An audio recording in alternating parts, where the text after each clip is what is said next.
The latch on our bedroom trunk made a small sound when it opened. Not loud, just a thin little click, like a dry twig breaking under a boot. I had heard that sound for more than 40 years, mostly when my wife was putting away quilts, or taking out the winter blankets, or tucking some letter where she thought it would be safe. But the morning after we buried her, when I opened that trunk myself, that little click sounded different.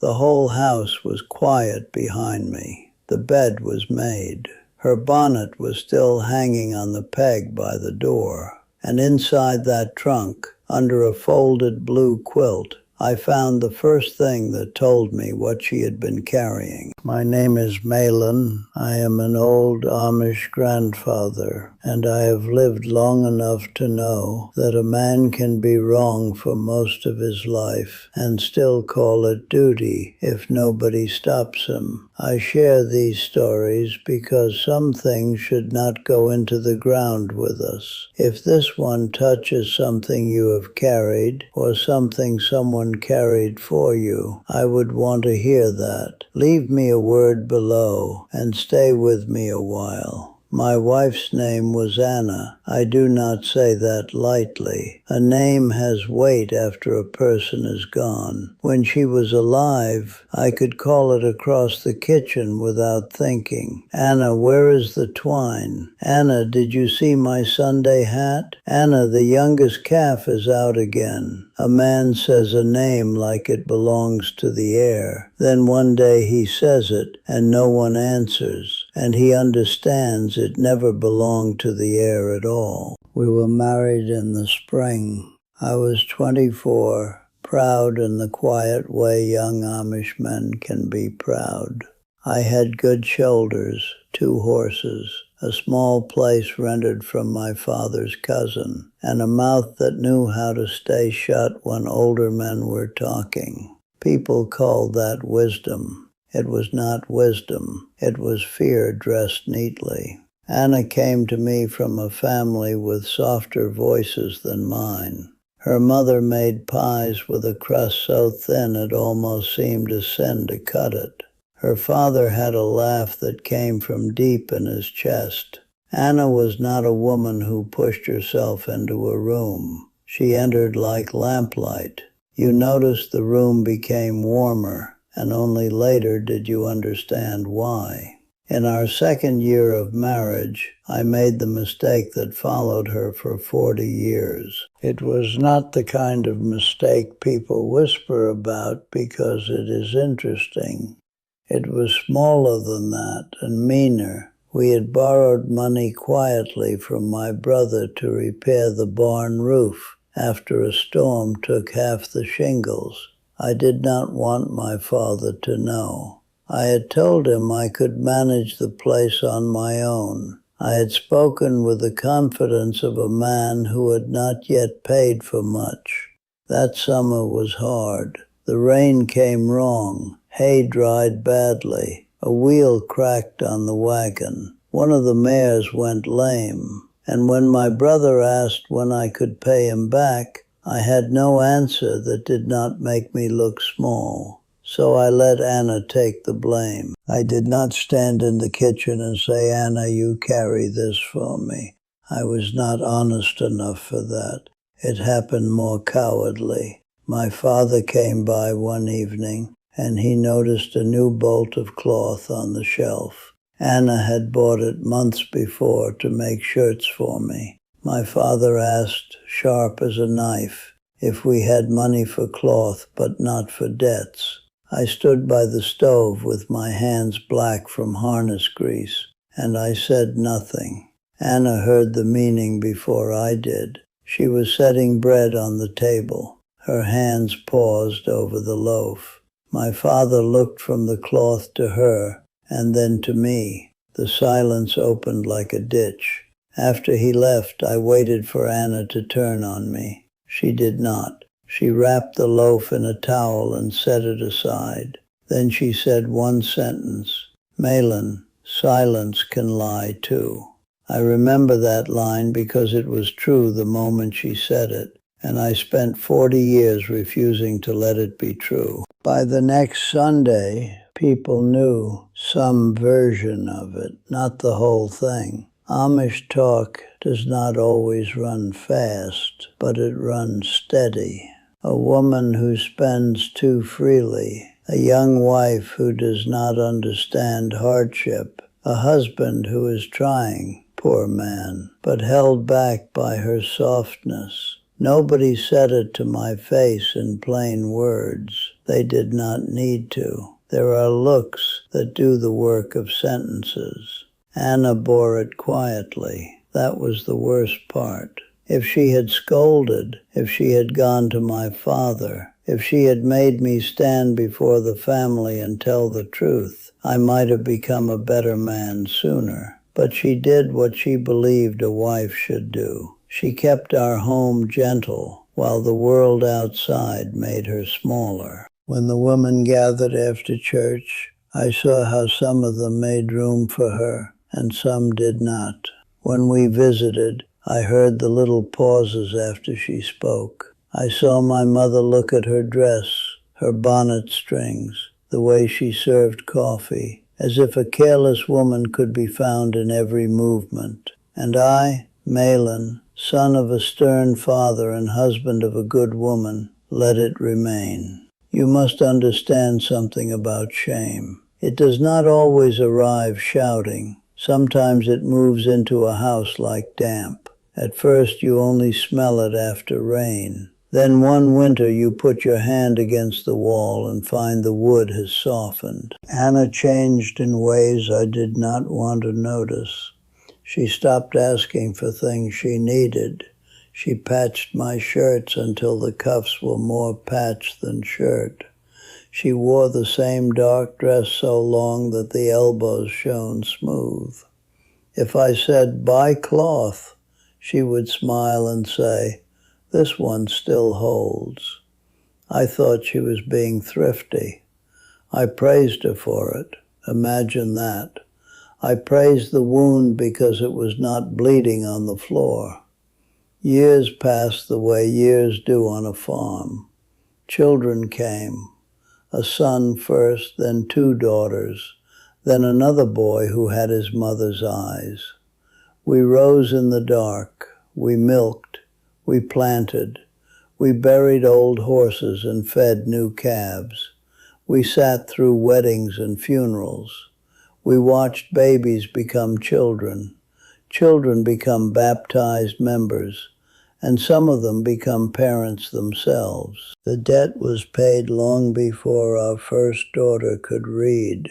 The barn roof held. My father grew old and softer, though never soft enough to say he had been wrong. My brother forgot the exact amount. Everybody forgot, I suppose, except Anna. Or maybe that is not true. Maybe they did not forget. Maybe they only built their memory of her around that first false stone, and every good thing she did afterward had to climb over it. She became known as careful. That sounds kind, but it was not always kind. Careful with money, careful with her words, careful not to ask too much, careful not to be seen wanting. Women would say it with approval, and I would nod like I had married a jewel. I had. But I had also helped put her in a box, and then admired how quietly she sat inside it. Once, when our oldest daughter was 13, she wanted a ribbon for her prayer covering strings. Nothing bright, nothing vain, just a fresh white ribbon because hers had yellowed.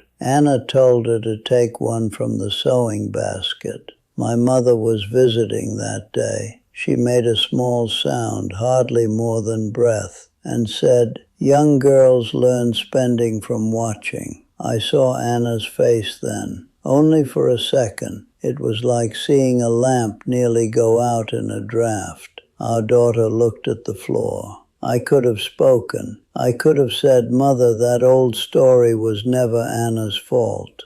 I could have opened the window and let 40 years of stale air begin to leave. I said, "We will make do with what we have. That sentence has sat beside me many nights since Anna died. Do not think I was cruel every day. That would be easier to tell, and easier for you to judge. I loved my wife. I loved her steady hands, her clear singing, the way she could tell which child was coming down the stairs by the sound of the footstep. I loved how she folded my work shirts with the worn places inward, as if protecting them from the world. I loved how she stood in the garden in late August, wiping sweat from her cheek with the back of her wrist, looking tired and beautiful in the plainest way God ever made. But love that will not protect is not yet the love it thinks it is.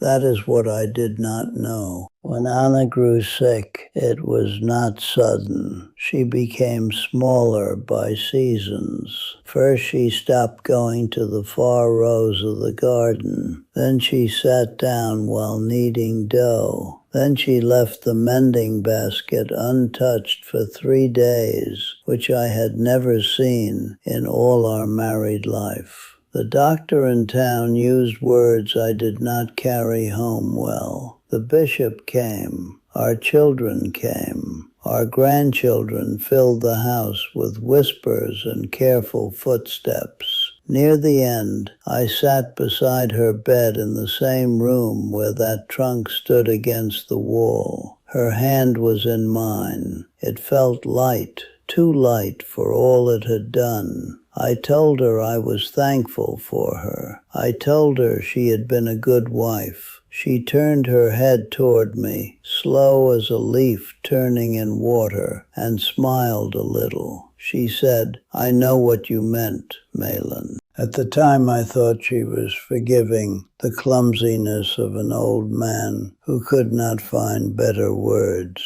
Now I think she may have been saying she had spent her whole life understanding the things I meant, while waiting for me to understand the things I had done. After the funeral, the house was full and then empty. That is how it goes. Women bring food. Men stand near doorways. Children are told to be quiet, and then they are too quiet. The hymns still seem to hang in the rooms after everyone leaves. The next morning I opened the trunk because our youngest daughter asked where her mother kept the family papers. Under the quilt, I found a small bundle tied with thread. Receipts, old notes, a list of every repayment I had made to my brother, written in Anna's hand. And beneath that, a letter she had never sent. It was addressed to no one, maybe to herself, maybe to me, maybe to God. I will not tell you every word. Some things still belong to her. But I will tell you the line that made me sit down on the floor like an old fool. She had written, "I can bear them thinking poorly of me, but I pray Malin does not begin to believe them." That was the shame she carried. Not only the false story, not only the looks, not only the carefulness forced onto her until it looked like virtue. She carried the fear that I, the man who knew the truth, might one day forget it because forgetting was easier for me. And I had forgotten. Not in my mind. I knew the facts, but I had forgotten in my conduct. I had lived beside her as though the matter had faded, while she was still walking under its shadow. I took that bundle to my children, all of them. I sat at the kitchen table where Anna had set bread for half a century, and I told them the truth. My voice shook, and I was ashamed of that too, because it should have shaken long before. I told them their mother had never been careless. I told them the debt was mine. The silence was mine. The burden was mine, though I had let her carry it. My oldest daughter cried without covering her face. My youngest son looked out the window for a long while. Then he said, quiet and hard, "Father, why now?" There are questions a man deserves. I said, because now is all I have left. That answer was not enough. It was only true. Since then, I have spoken of Anna differently, not sweeter, truthfully. When someone calls her careful, I say, she was generous before we taught her not to be. When someone praises how little she needed, I say, she needed more than she asked for. When my granddaughters talk about marriage, I do not tell them only to be patient. Patience is good, but patience without truth can become a cage with clean floors. I go sometimes to her grave in the late afternoon. The grass grows thick there. In summer, the crickets start up before the sun is gone. I stand with my hat in my hands and tell her small things. Which grandchild learned to drive the team? Which jar shelf gave way in the cellar? How the pear tree bloomed heavy this year. Old men talk to graves because there are sentences we should have spent while the house was warm. I cannot give Anna back the 40 years. That is the part young people do not like to hear. Some wrongs can be confessed. Some can be forgiven. Some can even be understood. But not all can be repaired. Time is not a quilt you can unstitch and sew again without seeing where the needle went through. What I learned is this. When someone carries your shame for you, do not call their silence peace. Do not call their smallness humility. Do not call their endurance love, and then let yourself be praised for having such a strong wife. Tell the truth while the person who paid for it can still hear you. That is all. That is the thing I would leave with you. If you have someone in your life who has carried more than their share, do not wait until a trunk opens in an empty room. Say what is true. Say it plainly. Say it while there is still bread on the table and a chair across from you. If you want more stories from a long Amish life, you may subscribe. I will keep telling what I can while I still have breath to tell it. And I would like to know this, if you are willing to answer. Who carried something for you that you only understood later?